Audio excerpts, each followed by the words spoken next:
So this week, President and venal houseplant Joe Biden signed into law the Destruction of Marriage Act, which they call the Respect for Marriage Act. Here he is in 2006. This is 10 years after he voted for the Defense of Marriage Act, which defined marriage as a heterosexual institution. This is the Clinton law. And he was fighting on Meet the Press. He was saying why we don't need a constitutional amendment to define marriage as a heterosexual institution. The world's going to Hades in a handbasket. We are desperately concerned about the circumstance relating to avian flu. We don't have enough vaccines. We don't have enough police officers. And we're going to debate the next 3 weeks, I'm told, gay marriage, a flag amendment, and God only knows what else.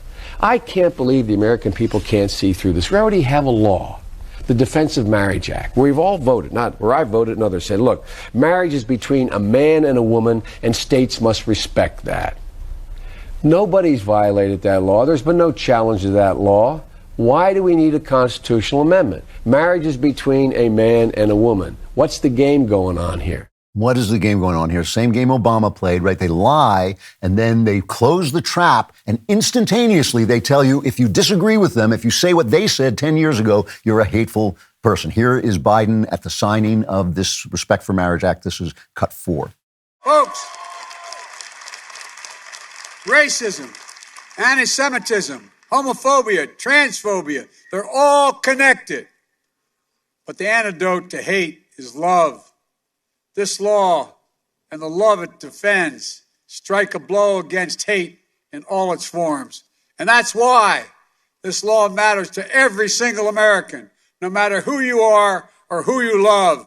See, suddenly it's, you can't go back. It's done. And now it's just a matter of hate and love, folks. It's just hate fighting love. Let's listen to a little bit more of that speech. It's cut 2.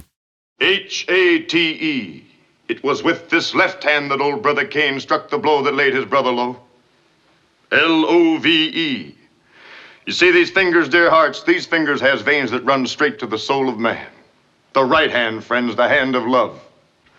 Now watch and I'll show you the story of life. These fingers, dear hearts, is always a warring and a tugging, one against the other. Now watch 'em. Old brother left hand hates a fighting. And it looks like love's a goner. But wait a minute. Wait a minute. Hot dog loves a winning. Yes, sirree. It's love that won. And old left-hand hate is down for the count.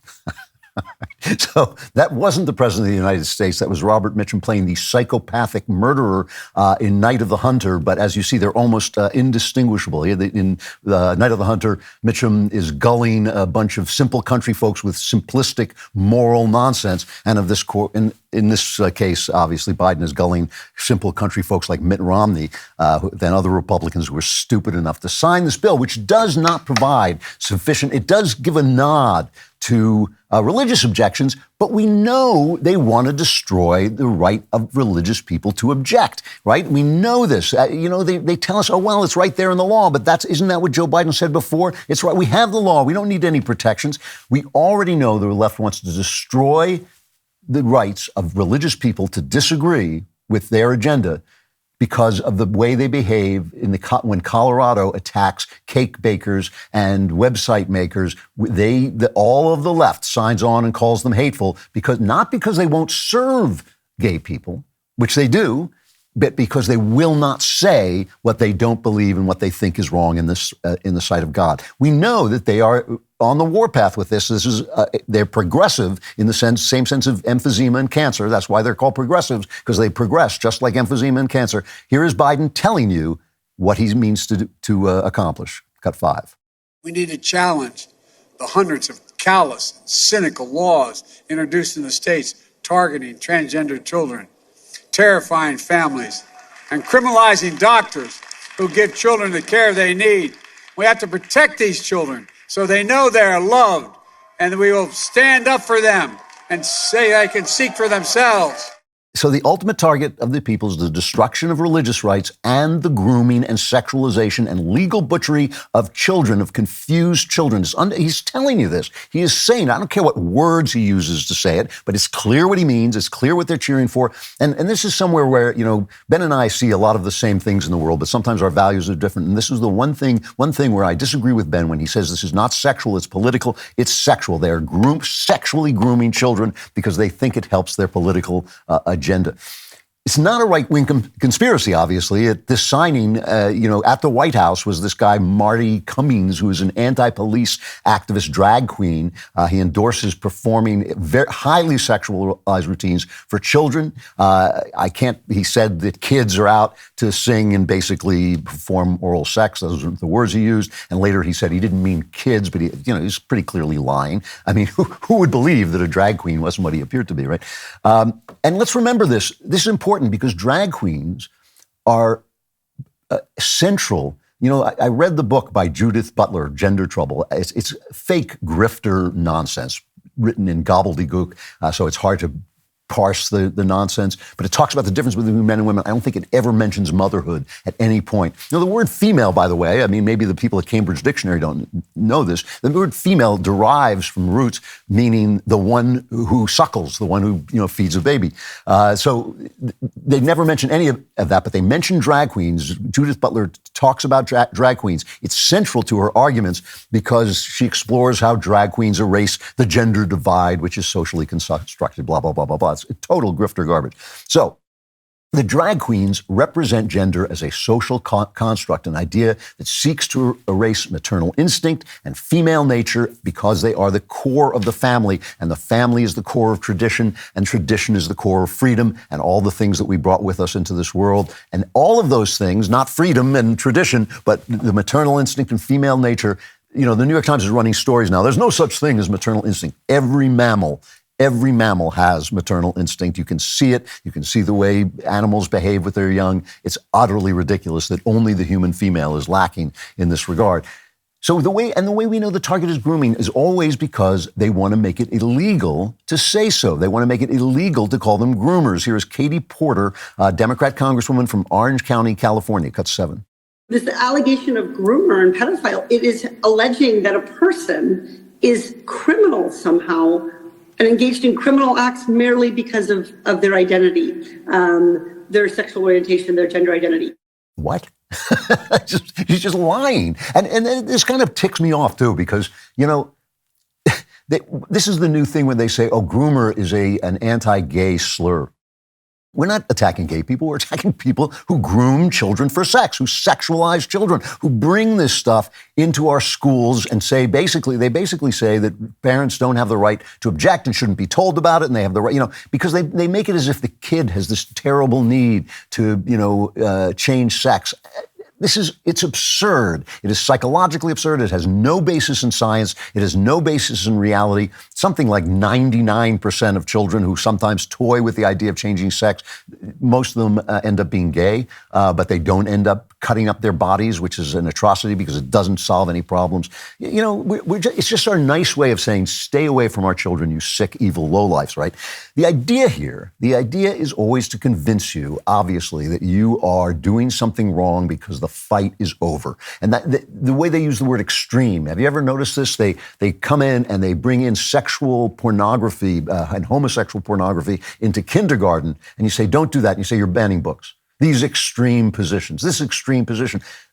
Obviously, it's a moderate position that children should be educated in their culture by their parents, and the teachers are there to serve their parents, not to override them. So they're trying to teach you that the Langoliers have eaten the past, all the things that you cherished are gone, and anybody who's standing there is just standing in a place that's going to be devoured by the Langoliers. They're gone, but it's all untrue. It's a brutal, bullying use of the media and the culture, which they own. They own it because we don't understand how to use it, and we don't understand how to talk to the future. We won't let go of things that actually are gone, right? I mean, for instance, gay people are not going back in the closet. I mean, you can preach whatever you want and you can say whatever you want. They're not going back in the closet. And You know that I'm sympathetic to this and have been all my life. People say it's because of my son. It is not because of my son. This is the way I have felt all my life because I'm an artist and I've worked with a lot of gay people, and I know so many of them are good. Remember, these activists are not normal people, right? These activists are the worst of the worst. And I'll try and talk about that a little later if I have time, that the activists do not represent all of the people they say they represent. Most gay people are highly productive, highly creative, decent human beings who are contributing to our society. You can say to them, totally reasonably, in a friendly way, you should be celibate. You can say that to them. There are organizations like Courage, which encourages Catholic gay people to not have sex, to live without that. And those people who feel that that is what God wants them to do should do it. But romantic love is one of the great consolations for the tragedy of life. I mean, life has one ending. There's only one end to the story of life. And so you want to have the consolation of love and romance. And if gay people are going to have that, all I think is we should treat them well. So they're not going back into the closet. We can say anything we want about that, but they're not. So what the left has done is they've used the reasonable position. Let honest gay people live their lives as they see fit and leave them alone, which people basically did in this country anyway, even though the law didn't always support it. But leave them alone.